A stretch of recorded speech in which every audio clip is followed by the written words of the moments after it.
Hey, architecture firm owners and emerging leaders. Get ready for unparalleled insight into the development of a world-class architecture firm and a worldwide organization driving the digital transformation of the design and construction industry. With Build Smart, the podcast that's changing how our profession operates.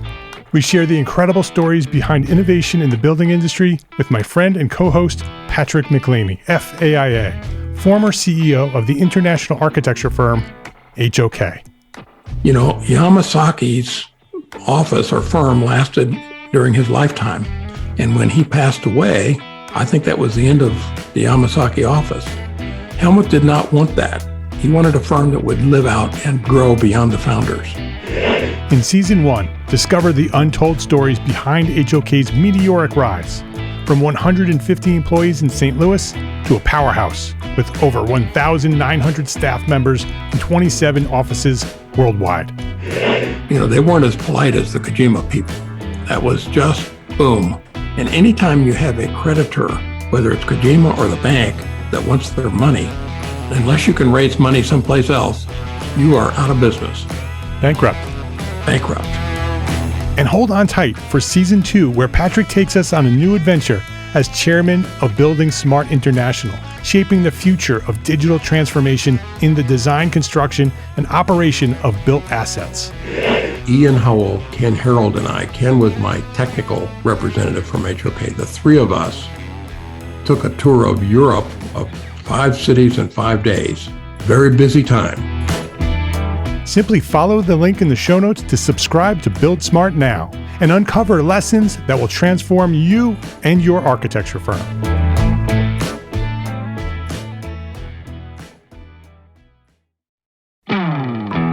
Hey, architecture firm owners and emerging leaders. Get ready for unparalleled insight into the development of a world-class architecture firm and a worldwide organization driving the digital transformation of the design and construction industry.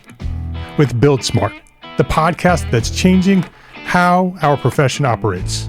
We share the incredible stories behind innovation in the building industry with my friend and co-host, Patrick McLeamy, FAIA, former CEO of the international architecture firm, HOK. You know, Yamasaki's office or firm lasted during his lifetime. And when he passed away, I think that was the end of the Yamasaki office. Helmut did not want that. He wanted a firm that would live out and grow beyond the founders. In Season 1, discover the untold stories behind HOK's meteoric rise, from 150 employees in St. Louis to a powerhouse with over 1,900 staff members and 27 offices worldwide. You know, they weren't as polite as the Kojima people. That was just boom. And anytime you have a creditor, whether it's Kojima or the bank, that wants their money, unless you can raise money someplace else, you are out of business. Bankrupt. And hold on tight for Season 2, where Patrick takes us on a new adventure as chairman of Building Smart International, shaping the future of digital transformation in the design, construction, and operation of built assets. Ian Howell, Ken Harold, and I, Ken was my technical representative from HOK. The three of us took a tour of Europe of 5 cities in 5 days. Very busy time. Simply follow the link in the show notes to subscribe to Build Smart now and uncover lessons that will transform you and your architecture firm.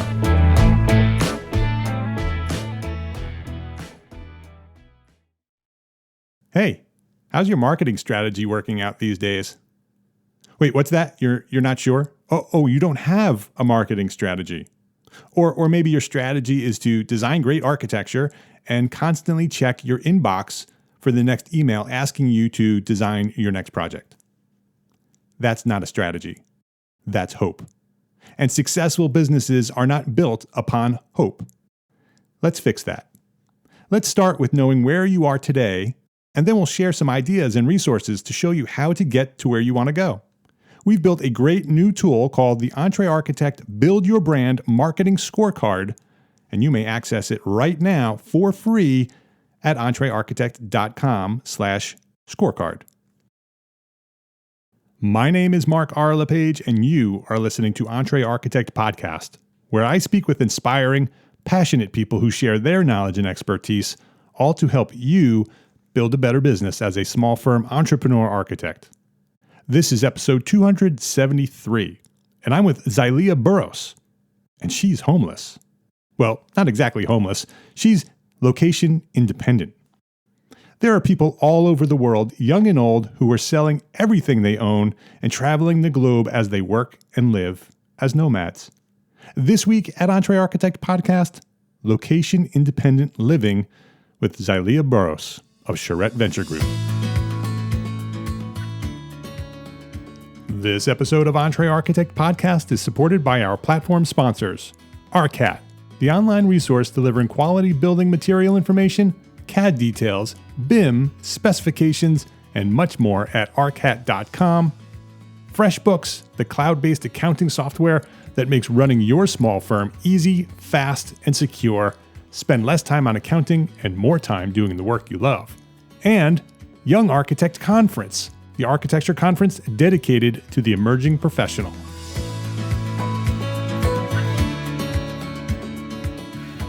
Xylia Buros, welcome to EntreArchitect Podcast. Thank you so much. I'm so happy to be here, Mark. Yeah, this is going to be fun. Let me tell people who you are and what you do. Xylia Buros is a marketing and communications strategist specializing in us, the architecture and design industry. She is currently the director of marketing over at our friends, the Charette Venture Group. And she's a full-time nomad and leads workshops on various topics throughout the world, including a recent EntreArchitect expert training session webinar inside the membership at EntreArchitect. She taught us how to write a professional bio for our website or LinkedIn or whatever. We need to share our information about ourselves to people who we don't yet know. And she did a great job. It's very interesting, that specific subject of writing a professional bio. I think it's something that sort of slips through the cracks very often. And that was a really, really good session. If anybody wants to see that session, they can join the membership, and it's there waiting for you in the archives. But while we talked, Xylia, and went through that process of that training, you and I talked a little bit. I learned a little bit more about you and this nomadic lifestyle that you're living, this independent, this location independent living lifestyle. And I'm fascinated with the whole idea of minimalism and location independent living. You know, I'm a dad of 3 kids and I'm married and I have a business and I can't do that, but I love that idea and that the internet will allow people to do that these days. And, you know, who knows, someday in the future when the kids are off in college and doing their own thing and Anne-Marie and I are free to do what we want and where we want, I would not put that past us because we would love to travel and I love that idea. And so I wanted to invite you on here almost selfishly because I'm not sure how this is going to apply to small firms, but I think it's a fascinating subject. And I wanted to talk to you about it, and I figured it would be a good conversation here. So I wanted to do that. But before we do that, I want you to share your origin story. So go back to where you discovered your passions for what you do today and what inspired you for doing that, and share that journey from that point to where you find yourself today. Mm-hmm. Great. Yeah. So regarding travel, I grew up in a travel family. My mom was a flight attendant for 30 years. And my dad was a big traveler before I was born, road tripped all over the United States, hitchhiked. They both are really adventurous people. And my mom's sister and mother, so my grandmother, they're big travelers as well. And I was just very influenced by all of that. So it's in your blood. Absolutely. Literally. Absolutely. On both sides, absolutely, 100%. And because my parents both worked for TBA, which became American Airlines, we grew up traveling for free. So while we weren't rich or anything, I had this amazing privilege of being able to travel for really, really, affordably. So we went to London when I was little, Paris, Rome, Cairo, really amazing places. And then my dad has taken me all over the United States. I've been to about 44 states. Wow. Road tripping and flying. And, on a weekend, my dad would just say, let's go on a day trip to Chicago. I grew up in St. Louis. And so we'd go to the airport and take the hour flight to Chicago and go to all the museums and eat some hot dogs and then fly back home. Wow. What an amazing experience. Do you have any sort of like a really strong memory of one of those trips? Anything sort of a story that comes to mind? Sure. The one that actually pops into my mind, I forget about a lot, is I grew up, I spent a lot of time in Hawaii when I was little. And my dad had a really good friend there. And I went to year-round school. So I went to school for 9 weeks and had 3 weeks off. And we didn't have the 3-month summer that most kids have. So maybe that also influenced my life in some way, because that was pretty non-traditional. But during those stretches of time, during those 3 weeks off, my dad would take his vacation then, and we would fly to Hawaii and spend lots of time in Kauai. And we would hike. We took a helicopter ride, around Kauai. And I remember we flew through a circle rainbow. Wow. Just really incredible memories. And then that same friend of his ended up living on Vancouver Island for a little while and had a farm. And I remember going up there and milking goats and, just kind of experiencing farm life. And it really was an incredible childhood, actually. Yeah, what an opportunity to live that type of lifestyle, even as a child. I mean, it doesn't sound like you were really nomadic as a child. You had a home base, but you had this freedom to fly, freedom to travel where you wanted to and when you wanted to, and your parents took advantage of that and really gave you some amazing experience. I am very grateful for that, because there are people who have the travel benefits, people who work at the airlines, and they don't take advantage of the incredible opportunities and perks of that job. So I'm very grateful that my parents recognized that. And then my grandmother, I was really close to my mom's mom. She lived in Portland, Oregon, and also on the coast of Oregon. And so I grew up spending tons of time and most of my holidays there. And then I ended up moving to Portland later in life, and I lived there for 10 years. So, it really did influence my life, being able to travel as a kid. So, yeah. And so where are you now? Where are you based right now? Go ahead. Yeah, I'm in San Miguel de Allende, Mexico. It's central Mexico. It's a few hours north of Mexico City, where I still have never been, actually. But I ended up in San Miguel. I was actually watching a guest house that these artists built in Guanajuato City, which is about an hour and a half north of here. And they're Portland artists, and just friends of friends connected me. And I ended up staying there for 6 weeks. And then I came to San Miguel to visit, and I really loved it. And I found a great place for a month, and I'm here. So talk about the lifestyle. Was it an intentional decision to sort of not have a home base, and sort of have this flexibility to go where you want, when you want, and be able to work where you want? Or did it sort of evolve from your childhood? Sort of, that's because you've always traveled, you just continued to travel, and you just grew up, and that's just sort of what happened. Was it intentional, or was it sort of by default? Mm-hmm. It was 100% intentional. It was a big dream of mine, and I worked probably for a year towards making this happen. It was very challenging, which I think we'll probably talk about, the pros and cons of this lifestyle.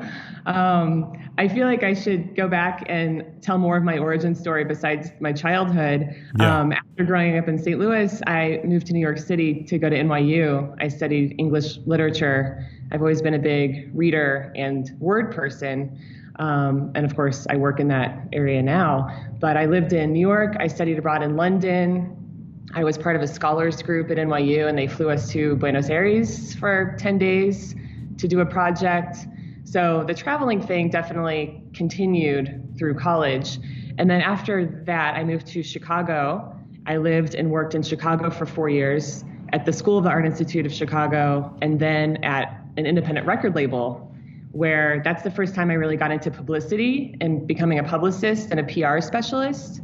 So that was really fun. And then after 8 years of living in New York and Chicago combined, I was really having this yearning and missing nature and outdoor sports and outdoor adventure, which is really how I grew up with my dad, whitewater rafting and kayaking and hiking. And it's really hard in Chicago to do those things, and certainly London. So I ended up quitting my job, getting rid of my very few belongings. And, I did my first backpacking trip around Europe, probably, I guess that was 13 years ago.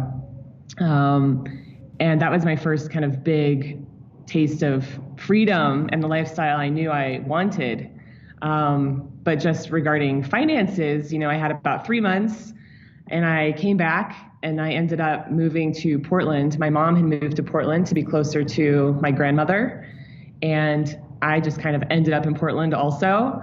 And, that was a pretty good decision. But, I ended up just taking jobs and, I ended up working there for 10 years. So they were great jobs. That's how I got into working in architecture. Doing communications and marketing and PR for architecture firms. And I was also the programs director at the American Institute of Architects in Portland and helped run events at the Center for Architecture, which were all amazing things. And those were my passions. But the travel passion really went by the wayside. As you know, most Americans only have maybe 2 weeks vacation a year. And many of us have to use those 2 weeks to maybe visit family across the country, or, even if you want to do a road trip around Oregon, it could take more than a week. Yeah. Our country is vast and most people don't live in their hometown. Well, most people, I think in our demographic, don't live precisely in their hometown with their parents and their whole families still living there. So, a lot of us have to travel just to, see family. So the 2 weeks vacation, I think, is not enough. And so I finally just started formulating what my ideal life looked like and my ideal career. And that's when I started kind of crafting this idea of this freedom lifestyle. What was it just the yearning, or were you influenced by someone or something? Was there something that sort of sparked that the idea of the ideal life, to sort of design what you want your life to look like and then figure out how to create it? Mm-hmm. Yeah, I would say there is a deep yearning for more, a deep yearning for something else. The 9 to, you say 9 to 5, but of course we work more than that. Right. The 9 to 8 lifestyle, commuting, doing the same thing day in, day out. For me, that was just never me. I love it for people who really thrive on that kind of routine. I'm jealous of you. But for me, it was just never me. And I felt like I was really forcing myself to be something I wasn't. And so there was this deep yearning and this deep feeling that I was not being true to myself, that I was really trying to force myself into a lifestyle that did not feel right. And then I started looking for other ways of living, and there were plenty of examples. Yeah. So I would say the yearning came first and all the examples came second. And there are lots of people doing this. I am not the first, and I will definitely not be the last. It's a movement. I would say it's a huge movement right now. I didn't realize this when I started, but now I've connected with hundreds of other professional digital nomads around the world. Yeah. And it's absolutely a movement and a wave, I would say. Yeah, I agree. I think the intersection of the technology and the generation who wants that freedom is colliding, and it's becoming a very popular and almost, it's not really abnormal anymore. It's just a choice. Are you going to do this or are you going to do that? Because the technology is there, the ability to work from anywhere in the world at any time is there, and so you literally can design your own life and figure out how to make that life happen. Mm-hmm. Can you explain your definition of or your interpretation of that nomadic lifestyle? How are you living and what are you doing and how are you working? Mm-hmm. Yeah, I can only define it for myself. There are lots of different ways to travel and work. Lots of different examples. Sometimes people work in travel itself, where they're traveling for work, or they, these influencers are very popular right now, where they go and like Instagram is their job, right. So there are lots of different ways to do this. But from my perspective, I started my own consulting business. So this was back in summer 2016, about 3 years ago. And where were you based at that point? Portland, Oregon. Okay. For the previous 10 years. So you started the firm while you had a home base. Kind of, yeah. So I kind of knew I wanted to pursue this lifestyle, and that came first. I had some savings. I felt like it was a natural time to leave my previous job. All these things kind of came together at once. Yeah. And then it was summer in Portland, which, as any Pacific Northwest people know, you do not leave in summer. You've suffered for 9 months. You're not gonna leave after that. So with all the rain, of course. So I think I left my position in July, and then I knew I was going to take a couple months and just take my time, enjoy summer, enjoy my friends, my family, pack up my things. So I really gave myself a 2-month window. And so my cousin came out. We did this amazing road trip around Oregon, and I knew I was going to start my freelance business simultaneously when I really kind of took off and left the country, which was in September.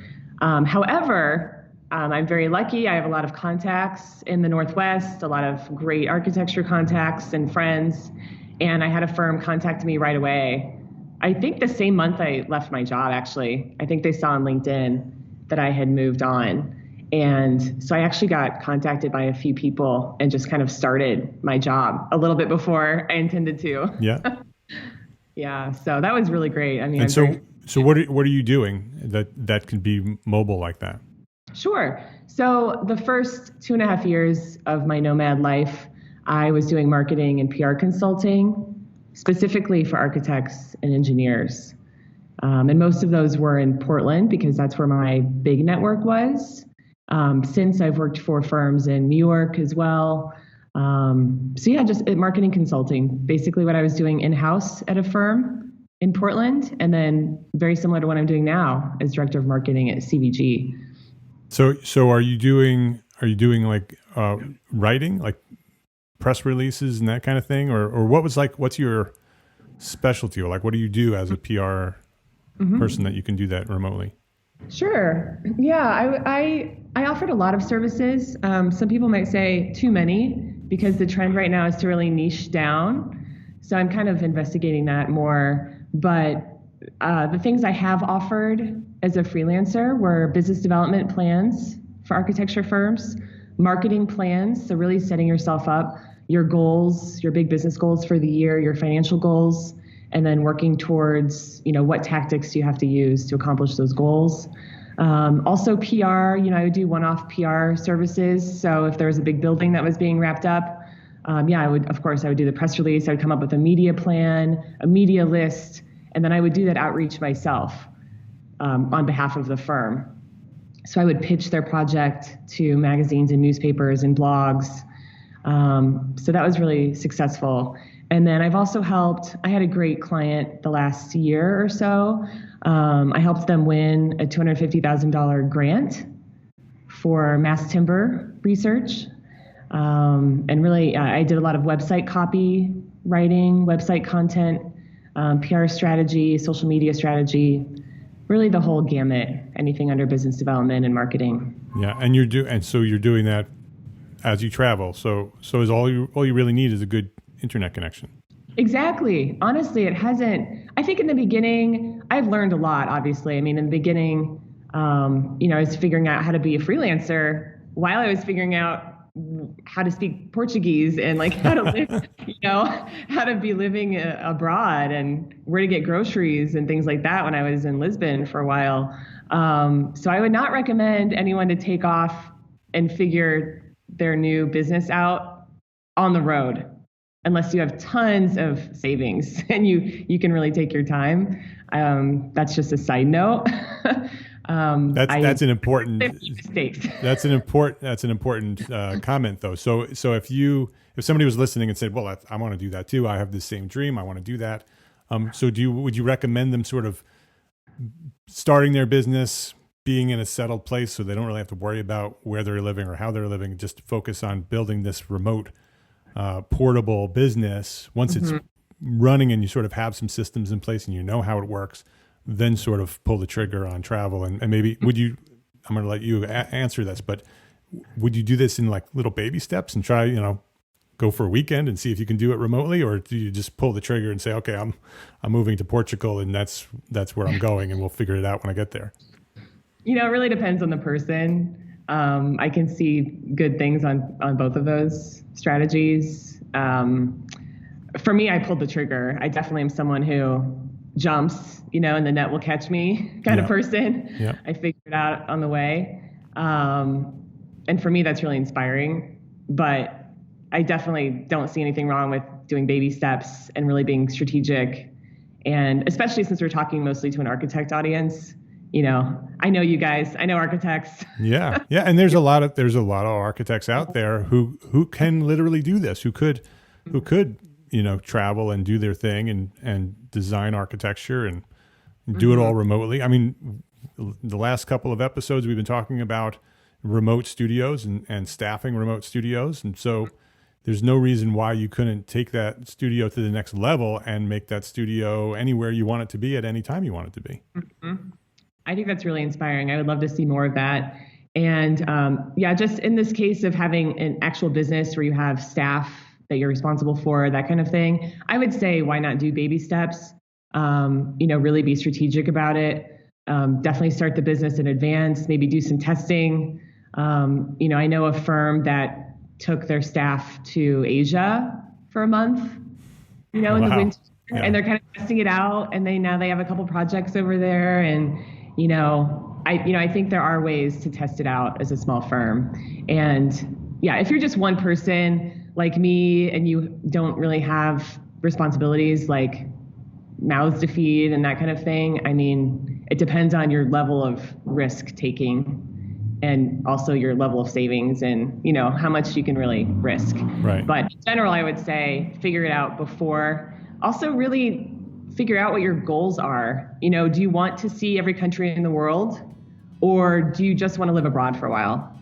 Or you just really like to surf and Portland is too cold and maybe you want to surf in Costa Rica for a year and take your business down there. Really figure out your goals. Everyone is so different.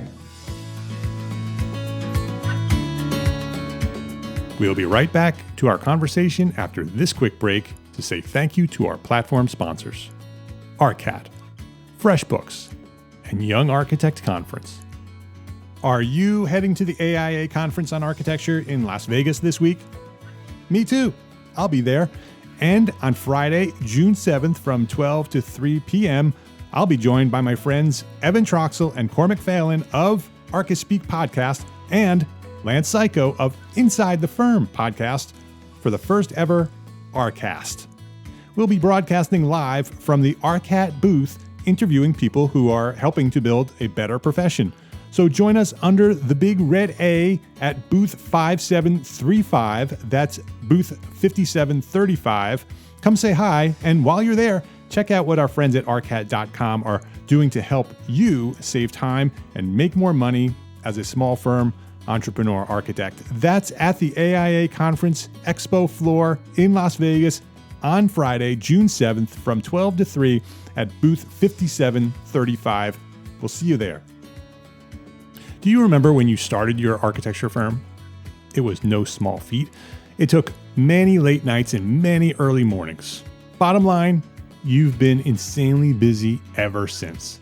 So why not make things a little bit easier now? Well, our friends at FreshBooks have the solution. FreshBooks invoicing and accounting software is designed specifically for small business owners like you.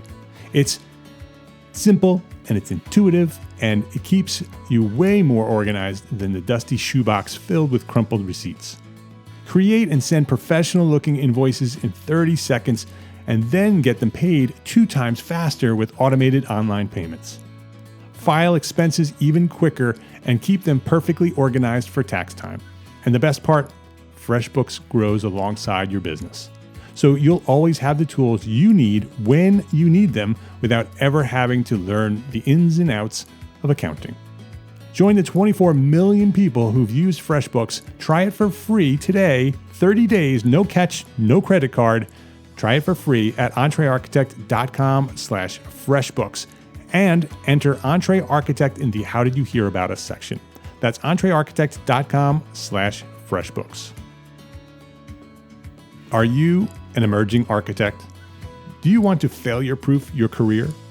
Then you will want to attend the Young Architect Conference on August 23rd through the 25th in Portland, Oregon. This conference, which was created by Young Architect founder Mike Rosica, is all about feeding your connection and knowledge necessary to truly succeed in architecture as a young architect. That means you'll learn the next most powerful steps you can take after receiving your license. You'll learn how to be a better leader. You'll learn how to build your brand, stand out in a competitive market, use social media, and grow a following. You'll also learn how you can leverage your talent and values to give back in the most meaningful way. You ready to save your spot? Space is limited, so grab it now. Visit EntreArchitect.com/youngarchitect. That's EntreArchitect.com/youngarchitect and use our promo code ENTRE, E-N-T-R-E, and you'll save $150 when you register. That's EntreArchitect.com/youngarchitect and use the promo code ENTRE. ARCAT, FreshBooks, and Young Architect Conference. Please visit our platform sponsors today and thank them for supporting you, the EntreArchitect community. What are some of the hurdles that you've experienced or you've heard other people experience where they've sort of jumped and they hit a wall? Well, yeah, I know this guy I met on the Nomad Cruise, which is an amazing conference. I highly recommend. I do not get paid by them, but it completely changed my life. I've gone on 3 Nomad cruises, which have crossed the Atlantic Ocean over 2 weeks with hundreds and hundreds of other digital nomads and working professionals from around the world. So I would highly recommend doing that. Like, definitely meet other people who are doing this. That's just another side note. But this person I met on the cruise, he was an aspiring nomad from Hong Kong and really, really wants to do this lifestyle. And I think he ended up, after the Nomad Cruise, he was so inspired by his 500 new friends from all over the world that he quit his job. He left Hong Kong and now he's in Berlin. And there was, I just know, for a couple of weeks, he was kind of like, what am I doing? I don't know about his savings situation, but, I think there's a little bit of panic when people pull the trigger maybe too soon. But he's figuring it out. Like he's on this plan. He's getting together his, I guess, a business plan to try to approach investors within the next month. Yeah. So, people figure it out. I think if you do pull the trigger quickly and maybe panic, maybe that helps people be more creative and come up with some solutions. Yeah, you find solutions pretty quickly when it's about feeding yourself. Yeah, right. So it really, again, it depends on the personality. I think a lot of architects I know are very sensible and would not do that. Yeah, which is good. How much of it is mindset? Is it a lot of in your head? I would say it's 100% mindset. I'm really into studying mindset the last year or so, because mine was actually very fixed and negative, which I didn't realize. And it's kind of surprising, right? When, I've done all these crazy things and, I've traveled the world and I take all these risks. But really mine was a very fixed mindset, and I'm really exploring that idea of mindset. And I really think it is 100% about what was your mindset before and what is it now that you're more focused on it? Can you repeat that? What was your mindset before that when it was fixed? What was the specifics about that was different than your mindset now that you're a little bit more flexible and open about it and you're more aware of it? Yeah, I think that mine was pretty fixed and a little bit negative. And I can go into, I could spend an hour talking about where that might come from my childhood, from people in my life. But I don't. You can go there if you want to go. But if yeah, I'm not asking you to. But is it like fear based? Is it holding you back from doing something before, that type of fixed mindset, or is it just like everything isn't going to work? I'm just sort of negative in terms of the possibilities of what could happen. Yeah. So I think that for me, and I think for a lot of people, there are these limiting beliefs that we all have. And, the the things that come up in your head when you're like, oh, I want to quit my job, get rid of all my things, rent out my house, and move to Thailand. The things that come up are, oh, how can that work? Am I good enough? Am I smart enough? Can I figure that out? Can I make enough money as a freelancer? Do people like me enough to hire me as a freelancer? Am I going to ever make the same salary I made in-house? That's what I'm talking about, like these limiting beliefs that stem from a negative mindset. Yeah, a lot of fear-based. Yeah, they're fear-based. And also this, I think everyone has this question of, am I worthy? Am I good enough? Can I make it happen? Can I do it? Can I survive? Right. I mean, you're really it really is a survival tactic, or not tactic, but an exercise in survival, throwing yourself, into the wilds of the world. Yeah, into unknown culture, into unknown worlds. You're sort of going into a place that you don't really know how it works and how it functions. And totally, you're going to try to figure out not only how to live within this culture, but how to serve a client base. Absolutely. And those are very different things, and they take up a lot of headspace, and they're both a lot of energy. So yeah, I mean, for me, traveling the world, for 3 years is solo for the most part. It's every day is new and exciting, but it's also a lot about survival and learning and thinking on your feet, and really mindset. So I've definitely, to answer that question, I've improved my mindset, I think, a bit. I have a lot of work to do, but, now I'm really seeing, well, what I want is possible. I am worthy. I am talented enough at XYZ. Right. I am worth XYZ. And, I think I've come a long way, and I just encourage other people to look at their mindsets as well, because you don't want it to on you, right? Yeah. Well, that's why I wanted to go that way a little bit, just for people to understand that it sounds exciting and exhilarating, and it's, you're in a new place every day, but there's probably also, the downsides to it. There's downsides to everything. One of the things I wanted to ask you about is does it get lonely? Does it sort of, because you're traveling solo, you're going into places by yourself, and I'm sure you're making lots of new friends everywhere you go, but does that ever sort of come into your head and say, oh, I just don't want to do this anymore because I want to sort of go back to where people know me? Mm-hmm. I think about this on a daily basis. Yeah, I'm sure. Yeah, it's funny because I'm a very social, extroverted person. So for me, this lifestyle is great because I have no problems making friends everywhere I go and walking up to people and asking questions, asking for directions. So for me, my personality really fits with this lifestyle, but absolutely, I'm here by myself, at night after working, 10 hours a day. Like yesterday, I don't think I left my house, for example. I was working all day, and I was like, oh, I try to leave the house once a day. I try to go get dinner or lunch or, speak some Spanish to people, see a site or so, if I can. But some days, like yesterday, I was just like, I was in work mode, and I worked maybe 12 hours and there was a rainstorm and, I just stayed home. And I think in the beginning, the first year or so, I really had this deep feeling of loneliness because I really missed my community and my family in Portland. Yeah. Because, I had just extricated myself from this lifestyle and this location where I had invested 10 years of my life. So I think it was more acute then.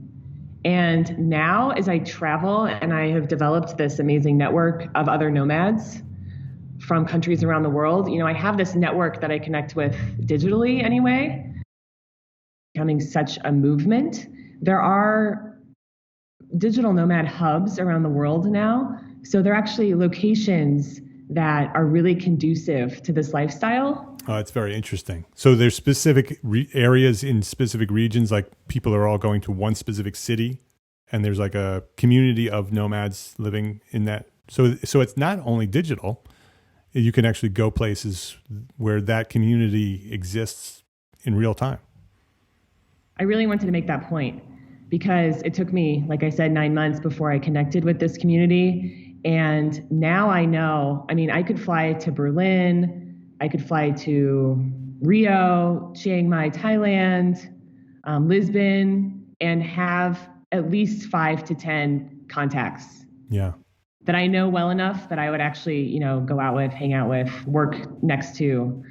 So there are major hubs around the world where they have really fast Wi-Fi and they're very affordable, relatively speaking. And they have great co-working spaces. They have great resources. They have talks and lectures and really robust networks of working digital nomads. So I lived in Chiang Mai, Thailand last year for a while, and I lived in Bali. Ubud and Canggu, Bali are really big hubs as well. And Lisbon is becoming a really big hub. Berlin, of course, is on the more expensive side, but has a really robust network of entrepreneurs and people who are living the, digital nomad lifestyle, location independent lifestyle. So I just really want to make that point because you don't have to be alone. I don't have to be in this town in Mexico right now with no friends or new friends only. But, I just really want to make that point that there are major hubs and, people you can connect with in real life. Yeah, I think that connection to other people is super important no matter what you're doing. Whether we're doing it through a computer or whether we're doing it one-on-one, face-to-face. I think whatever we're doing, whether we're building a business or we're building a lifestyle, I think that network and the relationships that you build with other people is what will make it successful. Because that support network that you have, knowing that, if I screw up, I do have people covering me. I have somebody that I could call and say, I have a problem here, and I need some help. And there's a community out there that will drop everything and come and help you because you've built that relationship with them. And I think that's so important and with anything that we're doing. And I could imagine that it's super important when you're by yourself, in a place that you don't know, knowing that there are people online who are ready to drop things and help you, and knowing that there's these hubs around the world where there's a community who understand what you're doing and how you're doing it and why you're doing it, who could be there to help you. I could imagine that's super important. And I really love the skill sharing aspect of it. So, not even just kind of helping when you really need it, but the skill sharing and really helping each other improve. I mean, I have seen incredible business partnerships come out of the various digital nomad conferences I've attended, and other kinds of partnerships. I mean, it's really a fruitful network, and a great thing to do is to go to those hubs. So that would be another piece of advice, I guess, if someone is really curious about this. And if you're a little trepidatious, I would say start with a place like Chiang Mai or Lisbon, or a place where, it's pretty accessible to get started. Yeah. Yeah. That's of all the things that we do at EntreArchitect, that's my favorite part of EntreArchitect.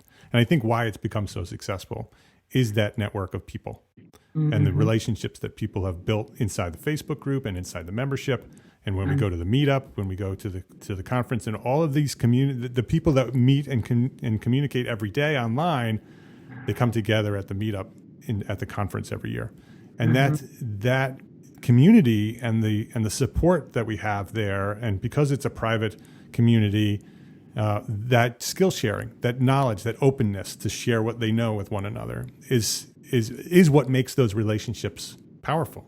That they are vulnerable and that they do open up and share and give the knowledge openly to one another. And I think that's really important in any community in order for the community to work.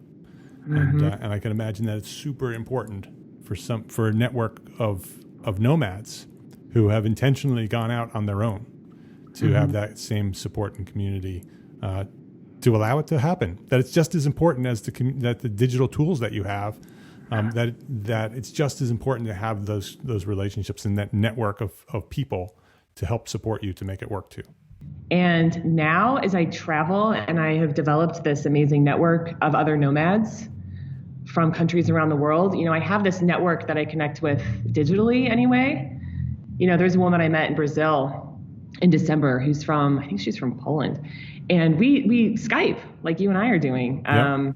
We Skype and we just fill each other in on how our businesses are going and life and love. And it's so amazing to have this network of people who understand what I'm going through. And so I feel like after 3 years, I don't feel acutely lonely, hardly ever.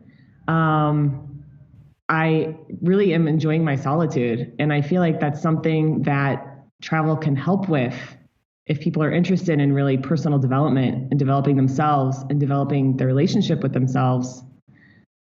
For me, mine is so much better because you are with yourself. You're relying on yourself for survival. You're relying on yourself to make money, like just you. You're relying on yourself to figure out new countries and all of the challenges that come with moving around. And then you are with yourself, 90% of the time, 95% of the time. And so for me now, I enjoy it. I've had some visitors lately and time to get out. I'm realizing I've really changed. I'm like, oh my God, if I have an evening alone now without plans, and I can just like watch a movie, I am so happy.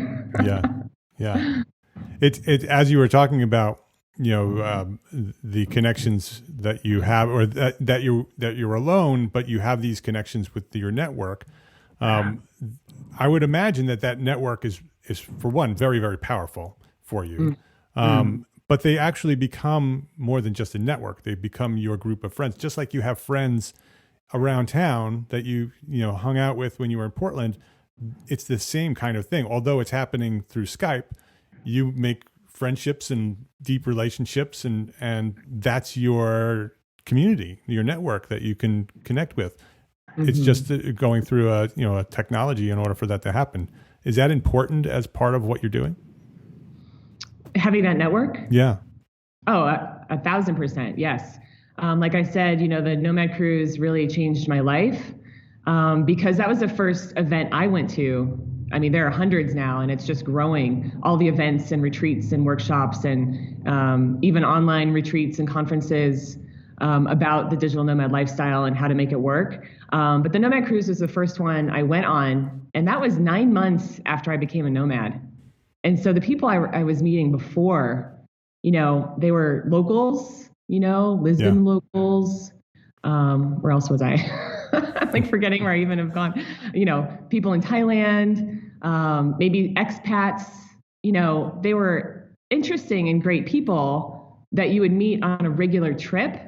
But now, since I connected with this nomad community, it's just completely changed my life. Not only the knowledge I've gained from these self-made millionaires. I mean, I have friends who are self-made millionaires now. I think that's impressive. I mean, I'm like, what? You're younger than me, and you started how many businesses, and what? And it's all nomadic, right? They're living that same lifestyle.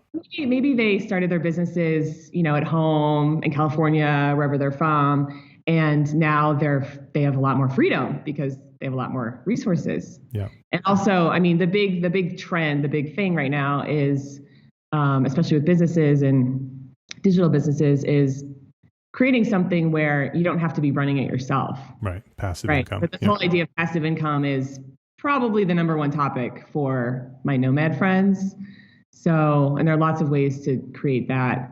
But I would say the ultimate goal for a lot of us is to create some streams of passive income so you can enjoy surfing. You can, you can go skydiving and, doing all the fun things of travel and not working 12 hours a day while you're in, Thailand living. It's like, why are you in Thailand if you never leave the house? Yeah.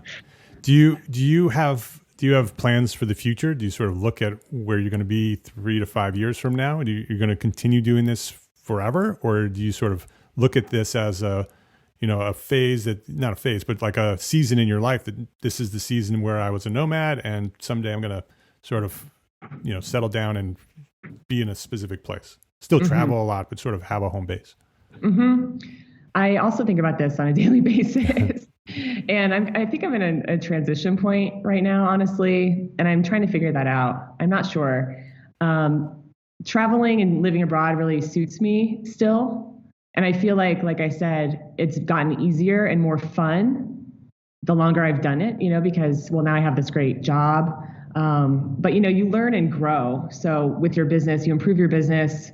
I've created this amazing group of nomad friends that I can connect with at any time. So it's gotten so much easier and more fun. So I kind of don't want to quit now because Right. Yep. I've actually figured it out after 3 years. So it's hard to just be like, oh, that was fun. Right. Right. I'm done. I'm going to move back to Portland. No, I don't. That's not going to happen.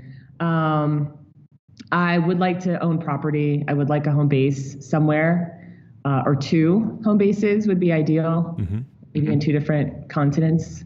And, I think that having this freedom of schedule is really important to me. But again, I'm very fortunate to have the job I have now at CVG where we are all remote, Right. which is amazing. And I think we all really love that. So most of our team, I think, works from their home, with their families, all over the States. But I think I'm the only nomad actually at our company. But, another one of us lives in Mexico full time. And, I'm just really grateful for this job because I feel like I could have a home base or maybe have a home base for 6 months of the year and then maybe travel around the other 6 months while working. So yeah, I don't know.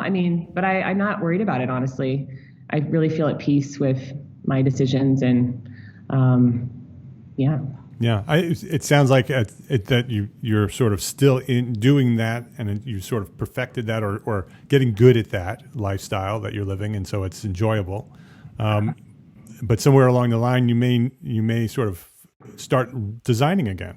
So what does my life look like 3 to 5 years from now, and what does that transition look like, and how can I sort of live that perfect life for the next season that I'm going to connect. So I can still have some of these great things that I have with this nomadic lifestyle, but it sort of fills in some of the other gaps that, the lifestyle doesn't allow me to have. Very true. And that's why I think a home base would be great. Yeah, right. And I'm calling it a home base on purpose, right?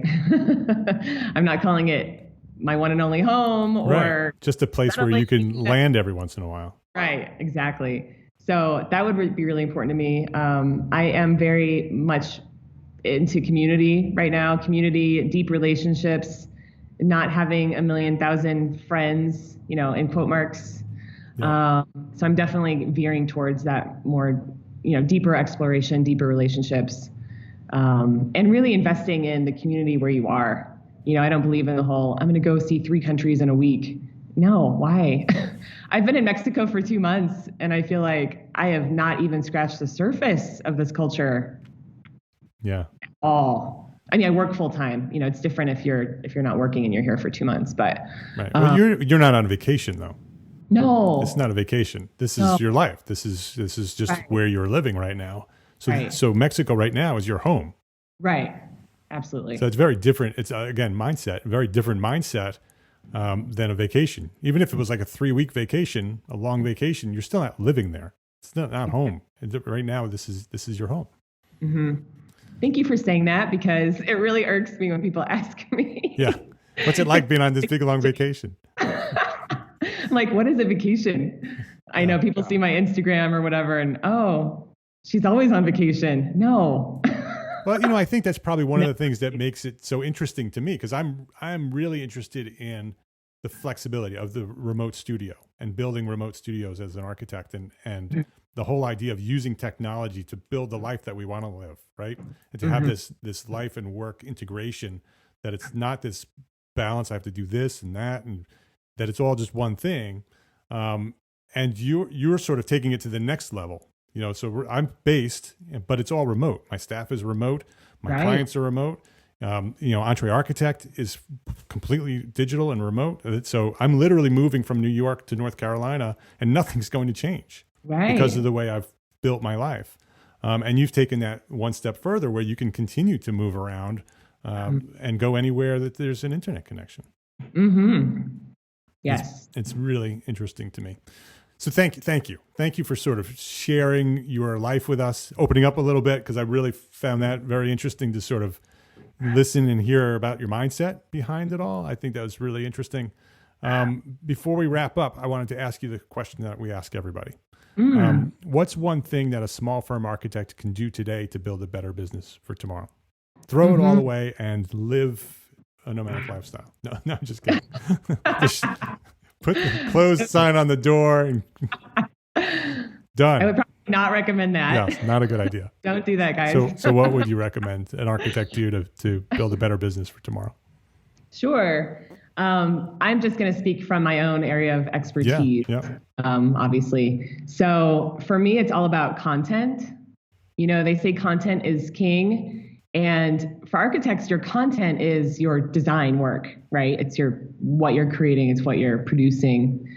However, I'm talking about your written communications and the content that expresses who you are as a company. So really looking at what you are sharing, and that is on your website, that is on social media. I know a lot of firms have accounts, they have Twitter, they have Facebook, et cetera, and they don't update them. The last post was from 2016. The website, usually the content is out of date. And also I would say just absolutely look at how you're expressing yourself in the world. And I know this falls by the wayside because what you actually produce and do is way more important. I totally understand that. And that is what you do for a living, right? And so things like marketing, things like website content, they really get pushed down. And I totally, again, understand that. But I would just really encourage whenever there's a down period, even on a weekend, just really look at your content and try to look at it objectively, look at it from your client's point of view. What are you saying about your firm and what are you saying about your expertise? I would say that a lot of firms actually downplay their abilities and their success and the value that they bring to their clients. So that's something that I love to do at CVG for our partners and then also for my clients on the side. What are you saying and how can you fully express the value that you truly bring to your clients? How can we kind of pull that out and show it for the world? So I would definitely just say, look at your content, look at your bios. I know I'm doing a little plug for Merck's. Yeah. That was a great session. How to write your own bio. Thank you. Yeah, so many times, and especially like principals, people with 30 years experience, I feel like their bios are the ones that are the most humble sometimes. Say what you've done, talk about your successes, talk about, the brilliant work you've done. Don't use the word brilliant, but I would say that there's always room for improvement on what people how they're expressing themselves. Yeah, absolutely. And again, if you want to join the membership, you can go right to EntreArchitect.com, go right up to the menu and just click join and you can join us. So Xylia, your website, if somebody wanted to sort of see what you do, connect with you, XyliaBuros.com. So it's XyliaBuros.com. It'll be on the show notes as well. So you can just go to the show notes. This is episode 273. And you can just go to EntreArchitect.com/episode 273, and we'll have all the links to everything. If somebody wanted to connect with you, what's the best way to do that, Xylia?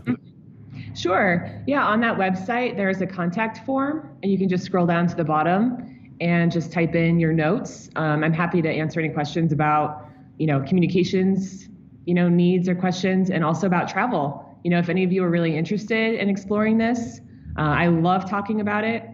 And I love helping people and I love encouraging people. So definitely feel free to contact me through that form. All right, cool. And if you want to follow along, you can follow Xylia on Instagram, on her personal Instagram. It's Xylista. So it's XYLISTA. And we'll have a link on that as well on the show notes. So, all right, this has been a fascinating conversation. I'm really interested in this, and this has been really interesting. I've learned a lot about that lifestyle. And like I said, I wouldn't put it past us that Anne-Marie and I will someday do something similar. Because we definitely want to go back to Italy. We did our honeymoon in Italy. Anne-Marie spent a semester in Italy, so we'll definitely go back there. But I'd love to sort of travel all over and see the world. Do it. There, again, on the Nomad Cruise, there are people of all walks of life, all ages. There were young families with their babies. There are a couple of babies on the cruise. Yeah. And people into their 60s and 70s, retirees or people who just, they can take their business on the road and maybe their kids are out of the house now. So really, I can connect you with anyone. Yeah. Well, I'll let you know when the time's right. That's definitely a future season. I'm right in the middle of a current season. So I'm excited about what we're doing now and the possibility of what we'll do in the future. So Xylia, thank you very much for hanging out here and sharing your knowledge on EntreArchitect Podcast. Thank you so much, Mark. So you have just listened to episode 273 of EntreArchitect Podcast. I know that one was a little bit different than usual. I don't know exactly how it applies to architects, unless, of course, you're living a location-independent lifestyle as an architect. And if you are, I need to know about that. So you need to connect with me. Connect with me on Facebook or Twitter, or send me an email at mark@entrearchitect.com. If you're an architect living a location-independent lifestyle, I want to know about it. It's just very interesting to me. And I would love for you to share this episode. This is episode 273, entrearchitect.com/episode 273. That keeps us growing here at EntreArchitect Podcast. I just found Xylia's lifestyle very interesting. Maybe someday, Anne-Marie and I will be traveling the world independently, living as location independent. I'd love to just head out to Italy for a few months or a year and just hang out there and then move on to somewhere else. Very, very interesting. And the tools that we have today absolutely allows us to do that. And so very, very interesting. Possibly, more and more people may be doing this in the future, just the way so many other things are changing in our society these days. It's not so foreign to live this way anymore. Because it can be done. Why live in one place your entire life? Very, very interesting. Hey, if you want some information on how to build a better brand, go check out entrearchitect.com/scorecard. It's a new assessment tool, the EntreArchitect Build Your Brand Marketing Scorecard. It's there for free for you, entrearchitect.com/scorecard. It will give you a score of how you're doing with your marketing right now, and then it will share some great ideas and some resources, all for free, on how you can build a better brand. So build your brand scorecard at entrearchitect.com/scorecard. Go check that out right now. If you are an entrepreneur architect who runs or owns your own small firm, then yes, you are an EntreArchitect, and I encourage you to build a better business so you can be a better architect. Love, learn, share what you know. See you in Las Vegas. Thanks for listening. Have a great week.